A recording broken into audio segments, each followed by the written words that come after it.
निवेदन करूंगा, दुनिया में ऐसा कोई समस्या नहीं जिस समस्या का कोई निदान नहीं। हर समस्या का निदान है, पर निदान किसी दूसरे के पास नहीं, निदान केवल मेरे भोले नाथ के पास में है। आपको अगर किसी समस्या का सफल आनंद चाहिए तो शंकर की शरण में जाओ। आपको सीहोर आने की भी जरूरत नहीं है, आपको हमसे मिलने की जरूरत नहीं है, आपको पंडित प्रदीप मिश्रा के पास नहीं आना, आपको किसी बाबा जोगी के पास नहीं जाना, आपको किसी के बेल भभूति लेने नहीं जाना, आपको तो शिव के पास जाना। जो शंकर की वस्तु है उसको स्वीकार करो, बस शंकर की वस्तु को स्वीकारिए। शंकर की वस्तु को स्वीकार करना चालू कर दीजिए। अरे भाई, शिव महापुराण की कथा तो यहां तक कहती है,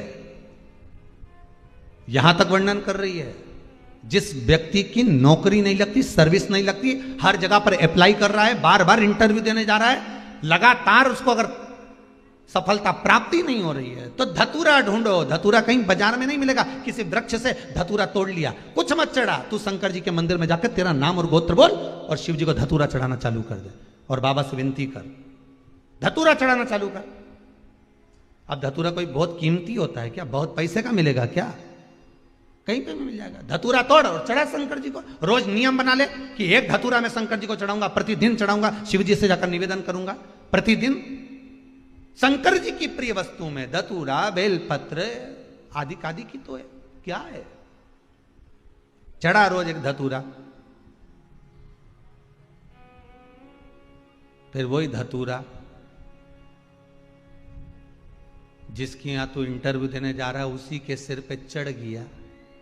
जो तूने शिव जी के चढ़ाया वही धतूरा वहां चढ़ा है, तो क्यों चिंता करता है? बच्चे अगर हार रहे हैं, एग्जाम दे रहे हैं, कंपटीशन एग्जाम में बैठ रहे हैं, परीक्षा दे रहे हैं, बहू भी एग्जाम दे रही है, बेटे भी दे रहे हैं, बार बार इंटरव्यू देने जा रहे हैं, हारना नहीं है। शंकर पर विश्वास रखो, भगवान शिव का स्मरण कर कर, शिव का अनुमोदन कर कर, शंकर का भजन कर कर, शिव नाम का स्मरण कर कर जाओ तो सही। सबसे ज्यादा खुशी इस बात की है आज के पर्चों में कि इसमें जितने पर्चे हैं, इसमें सबसे ज्यादा पर्चे इस बात के हैं कि मेरे बच्चों की सरकारी नौकरी लग गई, जॉब लग गई, ये लग गया, वो लग गया। सबसे ज्यादा खुशी इस बात की। और फिर निवेदन करूंगा, ये पर्चे हमारे जाने के बाद यहीं रहते हैं, आप भी पढ़ लिया करो। हम थोड़े बहुत नहीं पढ़ पाते हो तो आप पढ़ लेना, पढ़ लिया। खुशी इस बात की है, हिम्मत ना हारिएगा। हारिया ना हिम्मत, विसारिया ना राम।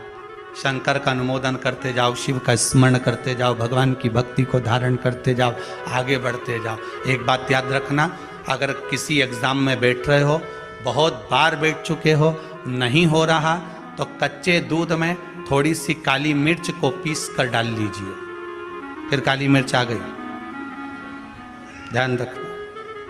कच्चे दूध में थोड़ी सी काली मिर्ची को पीस कर डाल लीजिए। महाराज, थोड़ा सा कच्चा दूध बेलपत्री के पेड़ के नीचे समर्पित कर दीजिए, अपना नाम और गोत्र बोलकर।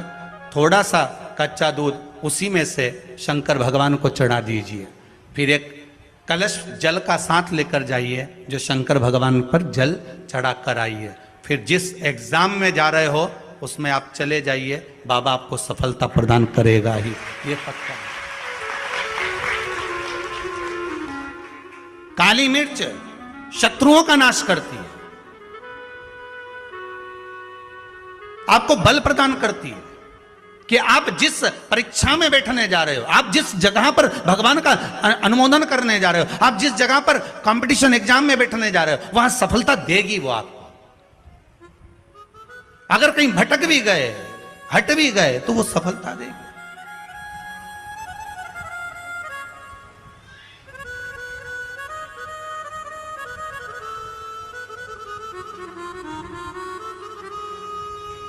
अभी कुछ दिन पहले की बात है, आगरा के अग्रवाल जी का बेटा, उनकी बहन ने फोन करा था कि गुरुजी से इतना बोल दो कि हमारा भाई वो कौन बनेगा, करोड़पति में जाना है, उसका नाम आना चाहिए और बिल्कुल बस पहुंच जाना चाहिए। तो आशीष जी ने खबर करी कि गुरुजी वो बच्चे का सब दूर हो गया और अब वो बिल्कुल, वो कौन सी सीट होती है, हाँ बस समझ जाओ, क्योंकि हमारे को तो एक ही सीट मालूम है व्यास गादी, तो उस सीट पर वो बैठेगा। गुरुजी उसका सब दूर हो गया, बस वो वहाँ तक पहुँच जाए, क्योंकि अब आखिरी है, उसमें भी बहुत सारे रहते हैं, उसमें तुरंत बस उसका आना चाहिए। तो आशीष बोले, हमने कहा बाबा का नाम लेकर जाएं, होगा क्यों ना होगा, पर वहां तक तो पहुंच जाएगा वो। उसके बाद तो आशीष जी ने उनकी बहन को फोन कर कर कहा कि गुरुजी बोल रहे हैं वहां तक तो पहुंच जाएगा। उसके बाद तो कहा, उसके बाद तो मेरा भाई बड़ा, आप चिंता मत करो, बस वहां तक पहुंचा दो। उसके तो हमने कहा आशीष बस बता दो, शिव जी का स्मरण करो, पहुंचो। पहुंच गए।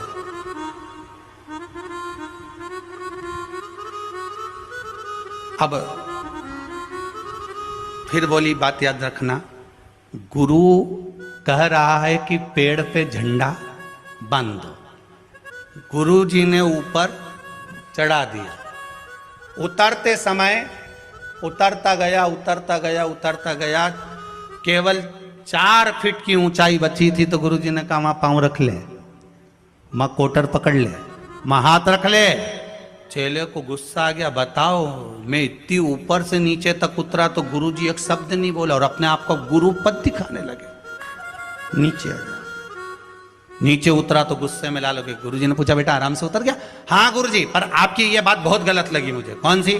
मैं इतनी ऊपर से नीचे उतरा, आपने एक बार भी नहीं कहा कि वहां हाथ पकड़ ले, कि वो कोटर पकड़ ले, कि वो डाली पकड़ ले, और केवल जरा सी दूरी बची थी। जब तो मैं ही उतर जाता तो आप बताने लगे कि कोटर पे पांव रख लेना, डाली पकड़ लेना, नीचे उतर जा आराम से, देख के उतरना, संभल के उतरना। गुरुजी बोले, भैया बात इतनी सी है, जब व्यक्ति मंजिल तक पहुंचता है और मंजिल से जब नीचे उतरता है तब उसको डर लगता है, भय लगता है, कैसे चढ़ूंगा, कैसे उतरूंगा। जब मंजिल करीब में होती है, घर पास में होता है, तो गाड़ी की स्पीड भी तेज कर ली जाती है। अब तो 3 किलोमीटर बचा है और मालूम पड़े वो 3 किलोमीटर के बीच में ही गाड़ी के सामने सुअर आ गया तो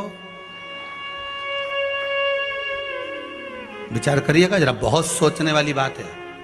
पशुपति व्रत आप कर रहे हो, पशुपति व्रत आप धारण कर रहे हो, पर निवेदन केवल इतना सा है कि आपकी स्पीड का ध्यान रखना, आपकी स्पीड का ध्यान रखिए। आप शंकर का भजन कर रहे हो, आप स्पीड का ध्यान रखिए। कहीं हमारे व्रत में, हमारी पूजन में, हमारे भगवान की भक्ति में कहीं अहंकार तो नहीं आ गया? वो स्पीड देखना पड़ेगी। अहंकार तो नहीं आ गया, अभिमान तो नहीं आ गया? हम भगवान की भक्ति में डूबने वाले हैं, भगवान मिलने वाला है, बिल्कुल सम्मुख में हमारा काम होने वाला है, पर हम क्यों नहीं पहुंच पा रहे? हम वहां तक क्यों? कई लोगों के साथ होता है, सामने थाली लग जाती है, भोजन करने की तैयारी होती है, थाली सरक जाती है, बिल्कुल होने वाला है, बिल्कुल लग गया, अपना तो नाम ही है, और मालूम पड़े गायब।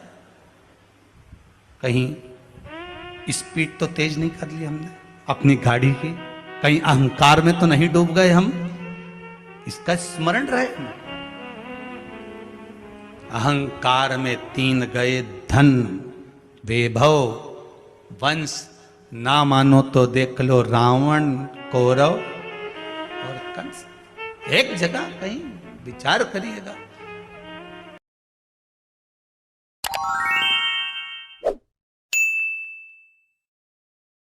अगर आपको यह वीडियो पसंद आया होगा तो लाइक करिएगा, शेयर करिएगा। मेरे चैनल में नए होंगे तो चैनल को सब्सक्राइब करिएगा।